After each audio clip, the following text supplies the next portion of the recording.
નમસ્કાર, આપ જોઈ રહ્યા છો ARV ન્યૂઝ ને હું છું માસુમ। નજર કરીએ આજના મહત્વના સમાચારો પર।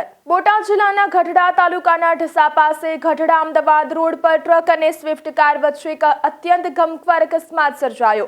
આ ટક્કર એટલી ભયાનક હતી કે કારનો કચ્ચરગાન નીકળી ગયો હતો।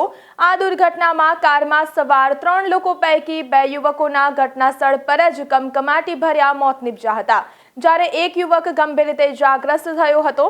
અકસ્માતની જાણ થતાં જ સ્થાનિક લોકો અને પોલીસનો કાફલો તાત્કાલિક ઘટના સ્થળે દોડી આવ્યો હતો।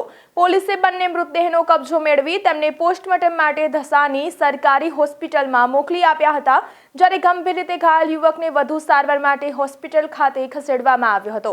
હાલમાં ઢસા પોલીસ દ્વારા બંને મૃતકોની ઓળખ કરવાની તજવીજ હાથ ધરવામાં આવી હતી અને અકસ્માત કયા સંજોગોમાં સર્જાયો તે અંગે વધુ તપાસ શરૂ કરી છે।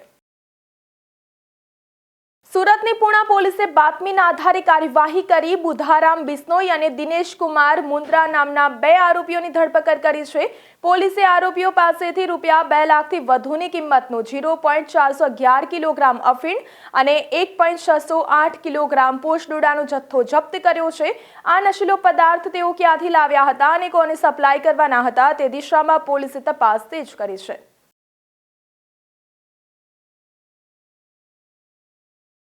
સુરતમાં 7 વર્ષની બાળકીની દીક્ષાના મામલે નવો વિવાદ સર્જાયો છે।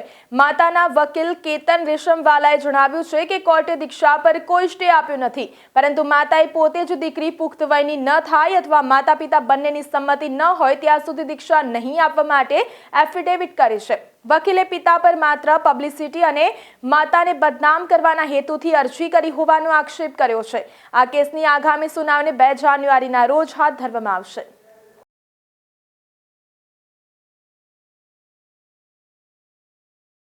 ગઈકાલે ફેમિલી કોર્ટમાં 7 વર્ષની બાળકી સંબંધે દીક્ષા સંબંધેનો એક કેસ હતો। મુખ્ય કેસ એવો હતો કે પતિ પત્ની વચ્ચે ઝઘડાઓ ચાલતા હતા। એમાં પતિએ બાળકીનો પરમેનન્ટ કબજો મેળવવા અને વાલી તરીકે નિમણૂક થવા માટે અરજી કરેલી હતી, જેમાં એક વચગાળાની અરજી આપવામાં આવેલી, જેમાં બાળકીનો દીક્ષાનો પ્રોગ્રામ હતો। એ પ્રોગ્રામ ઉપર સ્ટે મેળવવા માટેની અરજી હતી, જેનો સમન્સ અમને મળતા અમે કાલે પત્ની તરફ સાથે હાજર થયા।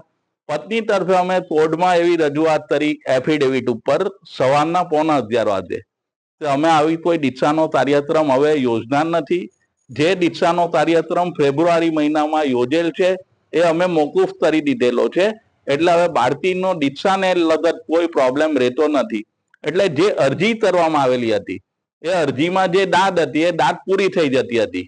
તદ ઉપરાંત પણ અરજદાર તરફે સોશિયલ મીડિયામાં, પ્રિન્ટ મીડિયામાં અને ઇન્ટરવ્યુમાં ખોટું બ્રીફિંગ કરવામાં આવ્યું કે દીક્ષા સંદર્ભે નામદાર કોર્ટે મનાઈ ફરમાવેલો છે, સ્ટે આપ્યો છે, જ્યારે નામદાર કોર્ટ તરફથી આવો કોઈ સ્ટે આપવામાં આવ્યો નથી। નામદાર કોર્ટે અમારી અરજી રેકોર્ડ ઉપર લીધી, સીધી મુદત આપી દેવામાં આવી। મુદત 2/1/2026 રોજ આપેલી છે અને મુદતમાં વધારાની સુનાવણી માટેની તારીખ છે, પરંતુ જે રીતે બ્રીફિંગ કરવામાં આવ્યું એ બ્રીફિંગ માતાને અને સમાજને ખોટી રીતે બદનામ કરવા માટે અને દબાણ ઊભું કરવા માટે બ્રીફિંગ કરવામાં આવ્યું। એ બ્રીફિંગ ખોટું હોય, સાચી માહિતી આપવા માટે મેં આજે પ્રેસ કોન્ફરન્સ રાખેલી અને જનતાને અને જે ખોટું બ્રીફિંગ થયું છે એ બાબતે સાચા સમાચારો જનતામાં જાય, પત્રકારોમાં જાય ને નામદાર કોર્ટને કોર્ટ કરીને જે ખોટા ન્યૂઝ આપવામાં આવ્યા છે તો સાચી હકીકત જાહેર કરવી મારી ફરજ બનતી હોય મેં પ્રેસ મીડિયાને આજે ઇન્ટરવ્યુ આપીને સાચી હકીકત જાહેર કરેલી છે। ભવિષ્યમાં જરૂર પડે તો જે ખોટા આવા બ્રીફિંગ કરનાર છે અને નામદાર કોર્ટને કોર્ટ કરીને બ્રીફિંગ કર્યું છે તો એ બાબતે અમે કન્ટેમ્પ્ટ અને જે લીગલ રેમેડીઝ છે એ પણ અમે અવેલ કરનાર છે। વકીલ તરીકે, એક સિનિયર એડવોકેટ તરીકે મારી પહેલી પ્રાયોરિટી એવી હશે કે ફાધર મધર વચ્ચે સમાધાન થઈ જાય, બાળકીને એના પિતા અને માતા બેવનો પ્રેમ મળે અને બેવ સાથે રહેતા થઈ જાય। દીક્ષાનો પ્રશ્ન બહુ દૂરની વાત છે, પહેલા ફાધર મધરનું સમાધાન થઈ જાય અને બાળકીને ન્યાય મળે, તો એ બાબતે મારી પહેલી પ્રાયોરિટી રહેશે।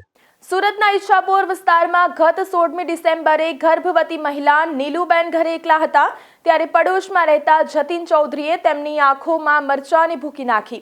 માર મારી બેભાન કરી દીધા હતા અને ઘરમાંથી લાખોની મત્તાની ચોરી કરી હતી। આ ગંભીર ગુનામાં ઈચ્છાપુર પોલીસે તપાસ હાથ ધરી અને આરોપી જતીનસિંહને હિમાચલ પ્રદેશના મનાલીથી ઝડપી પાડવામાં આવ્યો છે। ગત તારીખ 16 ડિસેમ્બર 2025ના રોજ અત્રેના ઈચ્છાપુર પોલીસ સ્ટેશનમાં એક ગર્ભવતી મહિલાની આંખમાં મરચાની ભૂકી નાખીને તેને મારવાની બનાવ ધ્યાનમાં આવેલ હતો। આ બનાવની વિગત એવી છે કે અત્રેના police station Ichchhapur police station કે જે એમ ડિવિઝન અને ઝોન 7 હેઠળ આવે છે તેના ઈચ્છાપુર ખાતે આવેલ સ્વાગત રેસિડેન્સીમાં રહેનાર 501માં રહેનાર જતીનસિંહ અંતરસિંહ ચૌધરીએ તેમના જ બિલ્ડિંગમાં ત્રીજા માળે રહેતા ભોગ બનનાર કે જેમનું નામ નીલુબેન શશાંક દ્વિવેદી છે તેમને ઘરે જઈ દરવાજો ખટખટાવી દરવાજો ખોલતા તેમની આંખમાં મરચાની ભૂકી નાખી તેમને પાડી દીધેલ હતા અને તથા તેમને સ્ક્રૂડ્રાઈવરથી ઈજા પહોંચાડેલ હતી। આ વિગત અન્વયે જ્યારે ફરિયાદી પોલીસ સ્ટેશન આવ્યા હતા અને તેમણે ફરિયાદ નોંધાવી હતી તો મરચાની ભૂકી નાખી તેમની પર હુમલો કરવાના બનાવની ફરિયાદ લેવામાં આવી હતી। ત્યારબાદ પાછળથી જણાવ્યું હતું કે તેઓના ઘરમાંથી રહેલા ઘરેણાં ગાયબ છે, આથી ઘરેણાં લૂંટની પણ આમાં ફરિયાદ દાખલ કરવામાં આવી હતી। મહેરબાન પોલીસ કમિશનર શ્રી અનુપમસિંહ ગેહલોત સાહેબના મહેરબાન અધિક પોલીસ કમિશનર સેક્ટર 2 શ્રી કે એન ડામોર સાહેબ તથા ડીસીપી ઝોન 7 શ્રી શેફાલી બરવાલ સાહેબનાઓની ગંભીર ગુનાના આરોપીઓને પકડવાની સૂચનાના અન્વયે ઈચ્છાપુર પોલીસ સ્ટેશનની ટીમ વિસ્તારમાં લગભગ 150 જેટલા સીસીટીવી તપાસતા આ કામના આરોપી જતીનસિંહ અંતરસિંહ ચૌધરી પોતાની એક્ટિવા લઈને નાસી જતા જણાયા હતા તથા રેલવે સ્ટેશન તરફ જતા જણાયા હતા। વધુ તપાસ કરતા તથા રેલવે સ્ટેશનના સીસીટીવી તપાસતા તે ઓખાવાળી ટ્રેનમાં બેસી ગયેલ જણાયા હતા। વધુમાં આ આરોપીએ પોતાનો ફોન નંબર બંધ કરી દીધો હતો, તેમ છતાં તાત્કાલિકમાં સીડીઆર મેળવી તપાસતા તેમણે તેમની અમદાવાદ રહેતી સ્ત્રી મિત્રના ખાતામાં પૈસા જમા કરાવવાનું ધ્યાનમાં આવેલ હતું। આ વ્યક્તિના પણ અમોએ જ્યારે બેંક ડિટેલ મંગાવી અને તેના પરથી નંબર મેળવી તેમનું લોકેશન મેળવતા તેઓનું લોકેશન મનાલી ખાતે આવેલ હતું।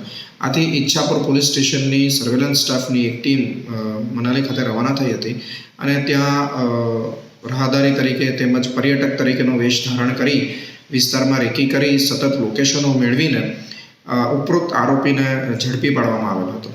તો આ સાથે સમાચારોમાં અત્યારે બસ આટલું જ। વધુ સમાચાર અને અપડેટ માટે જોતા રહો ARV ન્યૂઝ। નમસ્કાર।